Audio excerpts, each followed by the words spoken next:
Hey y'all, it's Megan. If you're returning to my channel, welcome back, and if you're new, welcome aboard. So today is another history and trivia video, and we are going to be focusing on a movie today, and that movie is going to be Disney and Pixar's Brave. A little bit of a wardrobe change. I have this wig from when I was Merida a couple of years ago for Halloween, and it's just been kind of chilling, so I was like, you know what? We're gonna be festive today. We're gonna put this wig on. So they announced Brave as The Bear and the Bow back in 2008, and the whole story's premise, it was going to be Pixar's first fairy tale, kind of in the tradition of Brothers Grimm or Hans Christian Andersen, who we've seen so many more of their stories adapted into Disney films.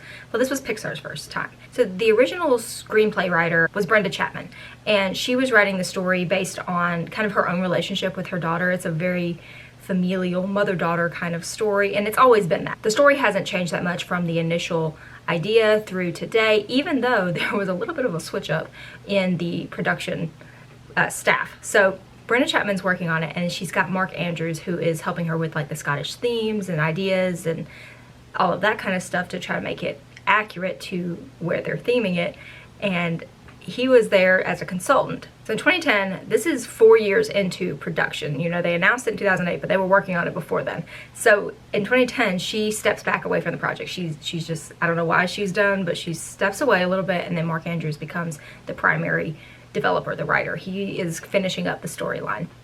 So he kept most of what the initial vision was, and Brenda Chapman says after she saw the final thing, she's like, yes, this was my vision. It came through. It's good. So she was pleased with it, but she did step back and let Mark Andrews take over. And what the main big change that I can see in my research that he made was initially most of the movie was going to take place in the snow. And he got rid of the snow. He was like, no, let's go out into the countryside of Scotland. Like, no snow, it's warm, it's nice, whatever. So I think maybe Frozen had started being talked about. I don't know if there was any competition there where they were like, we don't want two snow movies coming out within a year of each other. So I don't know if that had anything to do with it, or if he was just like me and he's like, no snow, ever, no snow. So snow disappeared, but Brenda Chapman was, like I said, she was ultimately happy with the final result, even though she didn't completely write the story as initially intended. One of the fun things about the making of the movie is they had to develop an entirely new computer system. It's called TAS, and I don't even know what TAS stands for, but it was made to make the individual curls of Merida's hair. You see when you're watching the movie that everything is just, it's so bouncy and it's got its own, a mind of its own. And if you have curly hair, my mom does. My mom actually has bright red curly hair. So you know, like kind of what it's like to deal with that curliness, and it's kind of everywhere. And they really captured that in the film through the use of this new computer program. And just to take it a step further, there's actually 1,100 individual strands of hair in the animated Merida. So, I mean, obviously 1,500 strands of hair doesn't sound like that many. You probably have a lot more than that on your head, but think about animating 1,500 individual strands of hair that are doing their own thing. So this computer technology is amazing in that it enabled them to have all of these individual curls doing their own thing, but still one piece, you know, it's all one head of hair. So it has to be kind of in the same spot, but also they're all their own individual pieces of motion within the cells. I always like to mention the firsts that happen with the movie, and I said this was Pixar's first fairy tale, so there's one first.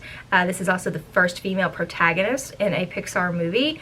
We've since had a couple more, but this was the first one. Merida was the first female protagonist for Pixar, not for Disney, for Pixar. That's an important distinction. She is the first, and still to right now, the only Pixar princess. There, I'm sure, will be more as we go on, but right now she is the reigning Pixar princess. This is also the first Pixar film that is set entirely in a historical background. There's some movies that do like take peeks back at history, but all of Brave takes place in, it's never stated and we can't get it narrowed down to a specific date, but it's assumed, best guess, to be about the 12th century, 1100s. It's up for debate. It could be 1300s, 1400s, but the best guess is that it is the 12th century CE, so that's kind of where we're guesstimating that Brave takes place, and the entirety of the movie does take place in that time period. So there's no flashbacks to the past or flash forwards to the future. It's all right there in history. Merida is also the first Disney princess, because she does count as a Disney princess. She is the first one to have brothers. Didn't think about that, but all the other princesses up to then had sisters or no family at all, because why would we want family? Disney, why do we don't need moms, dads, or siblings apparently. So she was the first one to have brothers, and what brothers they are. Everyone likes to point to the obvious first for Merida, and that is she's the first Disney princess to not have a love interest. And there was actually some debate on whether she could be a princess because she didn't end up with a prince. Gasp.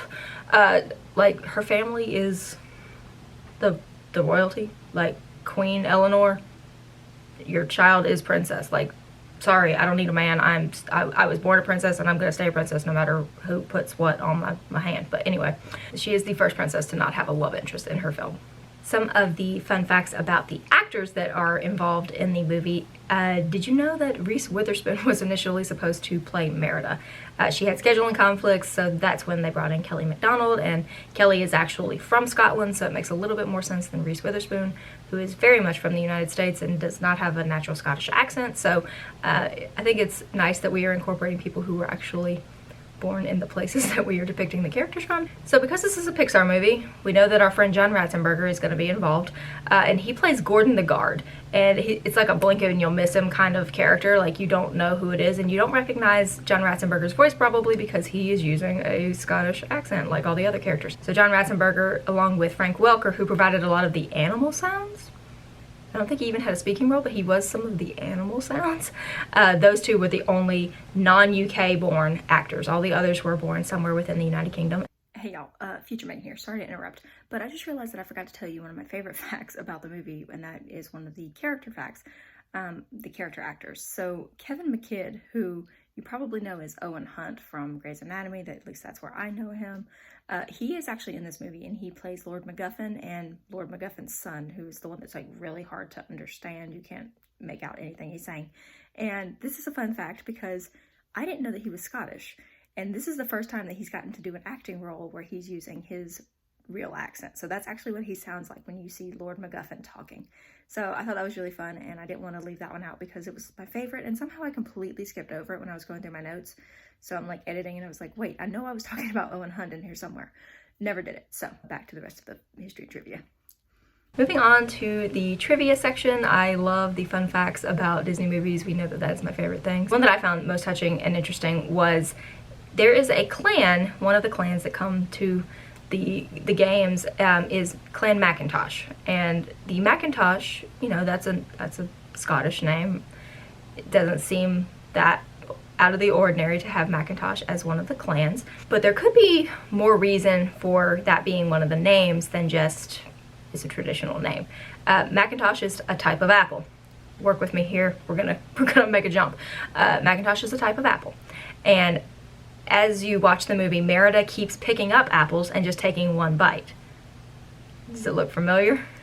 Steve Jobs, the co-founder of Apple, was also the co-founder and CEO of Pixar Animation. So he died in October of 2011 while this movie was still in production. So I don't know if all of those little apple details were included before then or if they added them in later, but you know, it's kind of interesting that Merida keeps taking one single bite out of an apple throughout the movie. Poor girl never finishes her apples.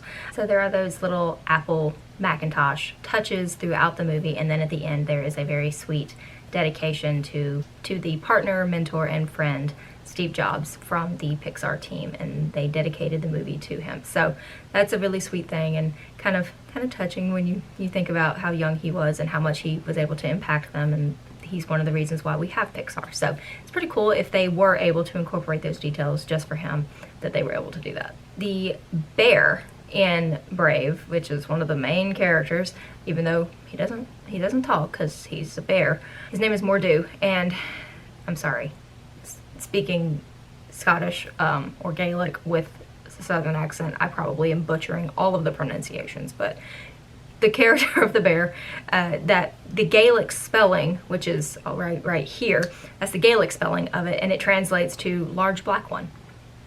which makes sense when you think about the large black bear that Mordu was. Imagineers always like to hide fun little things in the movies and sometimes even in the movie posters. So if you look at the title card for Brave, where it just says the word Brave, if you look in the E at the end of Brave, you can see that there is Queen Eleanor, kind of a stylistic depiction of her in the E, and then on the other end, in the B, you can see that that is Merida. So they're kind of separated, kind of showing that rift between mother and daughter, and hopefully we can get them back together, but both of those characters are represented in the Celtic knots of the Brave title card. Alright, so it's Pixar. We've got some Easter eggs, and I'm just going to run through them really quickly for you, and I'll try to have stills from the movie up here so that you can kind of know where to look when you're watching it next so that you can pick these guys out. So we always look for the Pizza Planet truck in every Pixar movie, and he's in this one too, even though it's completely set in the, what did I say, 12th century? It's set a long time ago, and we still got a truck in there somehow, and it's because of the witch. You can see that it is one of the wood carvings in the witch's hut. Also that's where most of the Easter eggs are, honestly. In the witch's hut, you can see over the door, it's like really, really quick. I'm not even sure if I'm going to be able to like screenshot it. But it says ACXIII over the door, you know, Roman numerals for A113, which is the room at the animation studio that they try to get A113 into all of the Disney and Pixar movies. It's in there a lot of times as an Easter egg, so it's made it into this one too, just in Roman numeral form. There is a Sully carving because Monsters University was going to be coming up very soon, so Sully, he's a pretty easy one to spot. He is one of the carvings in the witch's hut, and you can barely make out Luxo Jr., the Pixar ball. When Merida comes in and the witch is like aiming the knives at her, there's like a really, really quick scene where he's like in a basket on one of the tables, so you can see Luxo Jr. if you're paying really close attention. So that's it for my Brave history and trivia. I've had this one in the works for a really long time. I don't know why I just haven't filmed it. It's taken me a hot minute, but hey, better late than never, so we're finally filming it. I did intend to film it and post it the week of its anniversary, which was last week, because as usual I am running late with an iced coffee in hand, so you know, we get there when we get there. If there are any other movies or rides or TV shows or anything like that that you would like for me to add to my list of Disney history and trivia videos that I'm gonna have coming up, y'all have been giving me some great suggestions, and I have those on my list and I'm working through them as I get time to do the research, so bear with me if I haven't done yours yet, but do please continue giving me those suggestions because I always like to see what y'all are interested in hearing about, because I enjoy the research regardless, but I want to give y'all something fun to listen to that you're interested in. So make sure that you do give me those suggestions down below, and I will see you guys in my next video. Bye, y'all.